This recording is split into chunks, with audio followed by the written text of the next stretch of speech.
আয়াত ৩৯।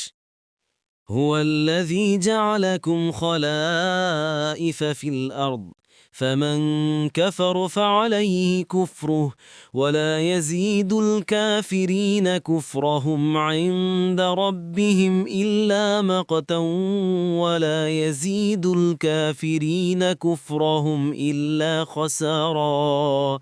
অনুবাদ, তিনি তোমাদেরকে জমিনে স্থলাভিষিক্ত করেছেন বিশেষত, কাজেই কেউ কুফরি করলে তার কুফরির জন্য সে নিজেই দায়ী হবে।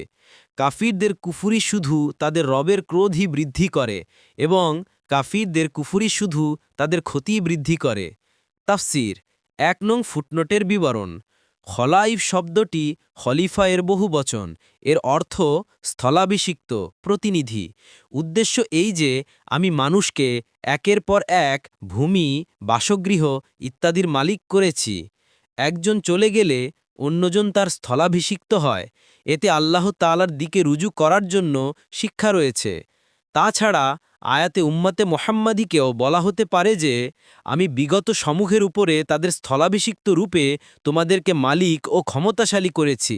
সুতরাং পূর্ববর্তীদের অবস্থা থেকে তোমাদের শিক্ষা গ্রহণ করা অবশ্য কর্তব্য।